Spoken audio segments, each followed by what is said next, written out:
अस्सलामुअलैकुम। अगर आज के दिन भी हम अरशद नदीम के अलावा, जेवलिन थ्रो के अलावा, ओलंपिक्स गोल्ड मेडल के अलावा किसी और टॉपिक पे बात करेंगे तो ये अरशद नदीम के साथ जाती है, ये एथलीट्स के साथ जाती है, ये स्पोर्ट्स पर्सनस के साथ जाती है।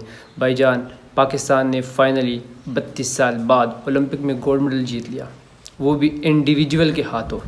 उस बंदे के हाथों जिसको पाकिस्तानी गवर्नमेंट ने इतना ही सपोर्ट नहीं किया जितना उसने हमारे लिए किया। पेरस में आज पूरा पेरस ग्रीन है किसी एक बंदे की वजह से, वो है अरशद नदीम। अच्छा, मैं आपको बताता हूँ, कल रात मैंने पहली दफ़ा किसी ओलंपिक्स गेम को देखा, वॉच किया पूरा। मुझे अभी भी जेवलिन थ्रो के रूल्स रेगुलेशन के बारे में इतना नहीं पता।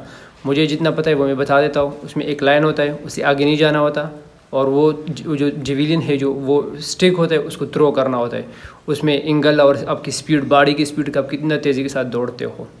मैंने देखा। अच्छा, कल रात ना, उससे पहले जब मैंने जितना सुना था ख़बरों में या पढ़ा था, तो उसमें दो ही बंदे थे। एक नीरज चोपड़ा यानी इंडियन वाला, और एक हमारा पाकिस्तान में अरशद नदीम। और हर बार की तरह नीरज चोपड़ा पहले आता था और अरशद नदीम दूसरे नंबर पर। और ऐसा लग रहा था कि ये कंपटीशन सिर्फ पाकिस्तान और इंडिया के दरमियान ही है। और कल रात अरशद नदीम ने पहला उसका फाउल हो गया, क्योंकि वो लाइन से वो लाइन उसने टच कर दी, और दूसरे में उसने 92.97 मीटर फेंक दिया उस जेवलियन को। अब इससे डायरेक्टली एक तो ओलंपिक का रिकॉर्ड टूट गया। उससे पहले एक 2008 में बना था मेरे ख्याल से, और वो था तकरीबन 90 मीटर 90.57 मीटर का था। तो अरशद नदीम ने दूसरी थ्रो में उसको ब्रेक कर दिया ओलंपिक रिकॉर्ड। ये वर्ल्ड रिकॉर्ड ब्रेक नहीं हुआ। वर्ल्ड जो रिकॉर्ड है वो है 98 पॉइंट समथिंग मीटर। फिर नीरज चोपड़ा ने भी, ये इसमें इस तरह होता है कि हर बंदे को 6 बारियाँ मिलती है। नीरज चोपड़े का दूसरा जो उसने फेंका 89.45 था, ये उसका इस सीज़न का बेस्ट था। उसके बाद उसके जो बाकी चारों है वो भी उसकी पाउल आउट हो गए, मतलब वो काउंट ही नहीं हुए, क्योंकि वो जो जब थ्रो कर रहा था तो उसका बार बार वो लाइन के साथ वो टच हो रहा था। तो इस वजह से उसका एक ही काउंट हो गया, दूसरा वाला। और अरशद नदीम ने दूसरा जो है वो फेंक दिया 92.97। इसके बाद जो तीसरे नंबर पर आया है वो गरिंडा कोई मल था, उसका एंडरसन पीटर नामी एथलीट्स था, उसने मतलब वो फेंका, वो भी 86 पॉइंट समथिंग था, 88.54 था मेरे ख्याल से। उसके बाद जो चौथे नंबर पर आ गया वो 88.50 था, मतलब 0.04 मीटर का फ़र्क था उन दोनों के दरमियान में, यानी तीसरी व चौथे वाले के। अब ये बहुत टाइम बाद हो गया कि पाकिस्तान और इंडिया के किसी एक स्पोर्ट्स में मतलब वो राइवलरी शुरू हो गई दोनों की। कि इससे पहले ये लग रहा था कि बस हर बार नीरज चोपड़ा ही आगे आएगा, लेकिन इस बार अरशद नदीम ने वो रिकॉर्ड मतलब उल्टा कर दिया, और अब अरशद नदीम उसका कंपटीटर बन गया परमानेंटली। तो अब जब भी ये मुकाबला होगा तो लोग अरशद नदीम को भी मतलब वो कर सकते कि हाँ, ये आगे हो सकता है, कोई भी आगे हो सकता है, क्योंकि नीरज चोपड़ा इससे पहले हर बार इससे पहले आता था। इससे पहले हम हॉकी में हमारी राइवलरी थी, फिर क्रिकेट में आ गई। आजकल हम देख रहे हैं कि ये T20 वर्ल्ड कप गुजर गया, तो इसमें हमारा जो राइवलरी है वो तकरीबन से ऑलमोस्ट ना होने के बराबर हो गई, क्योंकि इंडियन की जो क्रिकेट टीम है वो हमारे वाले से बहुत आगे निकल गई। आजकल जो है ओलंपिक्स में वो इंडियन की जो हॉकी टीम है वो भी खेल रही है, और उसने वो मेरे ख्याल सेमीफाइनल तक पहुंच गई थी, लेकिन उसकी इतनी चर्चे नहीं हो रही सोशल मीडिया पर।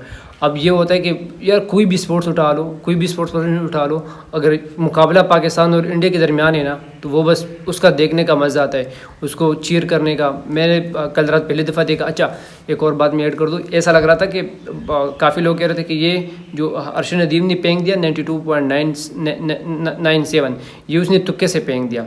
तो इसके बाद चौथी नंबर पर जब उसने थ्रो किया, चौथा वो भी उसने 91.97 कर दिया, मतलब ऑलमोस्ट 92 मीटर उसने वो भी फेंक दिया। तो 2 दफ़ा 90 को पार करना, 90 मीटर को, ये तुक्का नहीं है भाई साहब। यहाँ पर आपको थोड़ा सा सोचना पड़ेगा, ये तुक्का नहीं है। और आज के दिन मेरे ख्याल से ये अरशद नदीम का है। इस टाइम पाकिस्तान ने टोटल हिस्ट्री में 11 मेडल ओलंपिक्स में जीते हैं, जिसमें 4 गोल्ड मेडल है, 4 ब्राउन्स है, और 3 जो है वो सिल्वर है। हमारे हॉकी टीम ने गोल्ड भी जीता है, सिल्वर भी जीता है, ब्रॉन्ज भी जीता। 92 में जो हमारा आखिरी हमने मेडल जीता था वो हमने ब्राउन्स का जीता था बार्सिलोना में, वो भी हमारे हॉकी टीम ने जीता था। तो 32 साल बाद ये रिकॉर्ड टूट पड़ा कि कोई इंडिविजुअल जो है वो इंडिविजुअल क्या कोई टीम भी नहीं लेकर आई 32 सालों में कोई मेडल हमारे पाकिस्तान के लिए। तो ये अरशद नदीम ने अकेले किया। देसी बंदा है, मतलब ख़ुद ही ट्रेनिंग लिया है, वो लोगों से अपने प्लेटफार्म के थ्रू फंडिंग लेकर मतलब कई मरतबा तो स्कैम भी हो गया था। एक बंदा था वो कह रहा था कि मुझे जेवलिन थ्रो चाहिए और अरशद नदीम के साथ से मतलब वो फेक अकाउंट बनाया था, लोगों ने उसको लाखों रुपए उसको डोनेट किए थे। तो इस तरह ये हमारा पाकिस्तान ये इस तरह ही चलता रहता है। सिर्फ हमारे हुक्मरान गद्दार नहीं, हमारे लोग भी औरों के नाम मेरे ख्याल से इस्तेमाल करके गलत यूज़ करते हैं। तो हमारा हक बनता है कि हम जाए, हम कम से कम एटलीस्ट अरशद नदीम को इंस्टाग्राम पे सर्च करें और जो भी उसकी ऑफिशियल प्रोफाइल हो अकाउंट उसको फॉलो कर दें। एटलीस्ट हम इसको एक फ़ॉलो कर सकते हैं। अगर आपने अपने फॉलोइंग लिस्ट में एक भी स्पोर्ट्स पर्सन को फॉलो किया हुआ है, चाहे वो रोनाल्डो हो, चाहे वो विराट कोहली हो, चाहे वो बाबर आजम हो, या कोई भी खिलाड़ी हो किसी और स्पोर्ट से हो, तो आपका हक बनता है कि आप पर फिर अरशद नदीम का भी हक है कि उसको भी फॉलो कर दें। आप मुझे पता है हम इस आवाम उसको और कुछ नहीं दे सकते, वो गवर्नमेंट का काम है। अगर उसको भी और उसके बाद अगर कोई जेवलिन थ्रू में या किसी और इंडिविजुअल स्पोर्ट्स में उसको फैसिलिटेट करे ताकि वो अच्छी सी तैयारी करे। ऐसा ना हो कि बाकी एथलीट्स की तरह हमारी पूरे 7 एथलीट्स गए थे ओलंपिक्स में, 18 मेरे ख्याल से उसके साथ ऑफिशल्स थे। तो उसमें पहले वीक में हमारे 4-5 खिलाड़ी आउट हो गए थे टूर्नामेंट से। उसमें एक खातून थी जो रनिंग में थी, मेरे ख्याल से वो 9 बंदों में 7वीं पोजीशन पर आ गई थी। एक हमारा अहमद दुरानी वो स्विमर था जो कि 24 बंदों में 24वीं पोजीशन पर आ गया। उसमें लोग उसको काफ़ी ट्रोल कर रहे थे कि शुक्र है कि वो डूब नहीं गया वरना ओलंपिक्स वालों के लिए मसला बन जाता। तो उस पर मैं ये बता रहा हूँ कि वो जो टाइम ड्यूरेशन था ना वो बहुत कम था, मतलब जो पहले नंबर पर आया है और जो 24वें नंबर पर है उसमें वो गैप बहुत कम था। तो ये ऐसा नहीं कि हमारा अहमद दुरानी साहब ने बहुत ही बुरा खेला है, बहुत बुरा नहीं था मतलब, लेकिन अब क्या करें कि जो कंपटीटर थे वो बहुत टफ कंपटीशन थी। तो इस वजह से वो बेचारा मतलब क्या ही कर सकता था, उसने अपनी एफर्ट खुद सही मारी थी, मतलब वो सही था। अभी इसमें एक रनिंग में भी एक तस्वीर वायरल हो रही है सोशल मीडिया पर, क्योंकि मेरे ख्याल से 100 मीटर का जो दौड़ है उसमें 0.2 के डिफरेंस ये पहला और आखिरी मेरे ख्याल से जो है उसी में सब आ गए हैं। 0.02 या 0.220 मतलब 0 कुछ, लेकिन मार्जिन बस बहुत कम है जितना भी हो। तो आपने कहीं देखा होगा सोशल मीडिया पर, अभी मुझे एग्जैक्ट याद नहीं लेकिन 1-2 दिन पहले मैंने देखा है वो तस्वीर। तो ओलंपिक्स के मुकाम पे स्टेज पे पेरिस में पाकिस्तान को रिप्रेजेंट करना, फिर जब सारी दुनिया की उम्मीदें नीरज चोपड़ा पर थी, सारी दुनिया की नज़रें उसी थी, उम्मीदें नीरज चोपड़ा से थी और हम खुद मतलब यही उम्मीद लगा कर रखे थे कि बस हमारा सिल्वर ही आ जाएगा या ब्राउन आ जाएगा।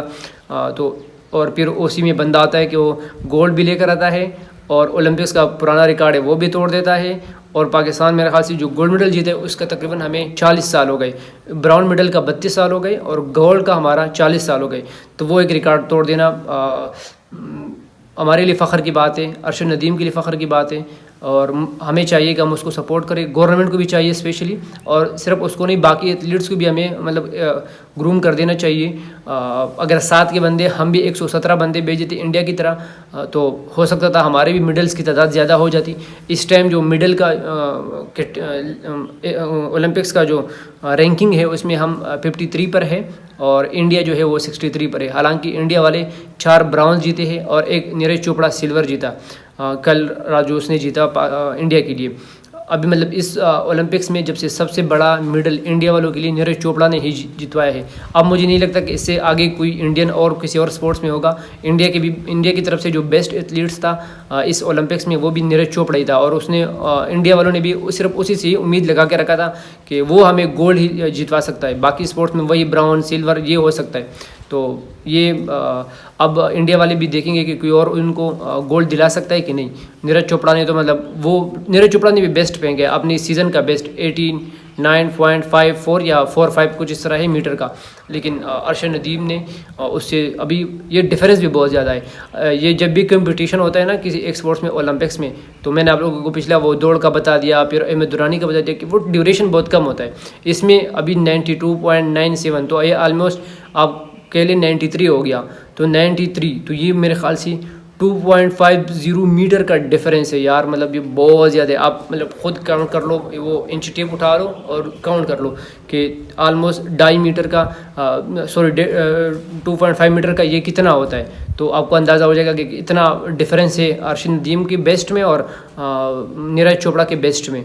बाकी उनके साथ जो तीसरा नंबर है घिरिंडा कोई मलता, उस लड़के ने भी अच्छा खेला है। तो मुबारक हो पाकिस्तान को ये गोल्ड मेडल, मुबारक हो अर्शद नदीम को। और हम as a nation, as a Pakistani सिर्फ इतना ही कर सकते हैं कि अभी फ़िलहाल हमने अगर किसी और एथलीट्स को फॉलो किया हुए तो फिर हक बनता है हमारे ऊपर अर्शद नदीम का भी, हम जाके इंस्टाग्राम पे, फेसबुक पे जितना उसका ऑफिशियल है उसके नाम से जो फेक अकाउंट्स हैं, मुझे ख़ुद अभी भी पता नहीं है उनके ऑफिशियल इंस्टाग्राम का, वरना मैं अगर मुझे मिला तो मैं इस वीडियो के डिस्क्रिप्शन में लगा दूंगा, वहाँ से फिर आप लोग उसको फॉलो कर दें।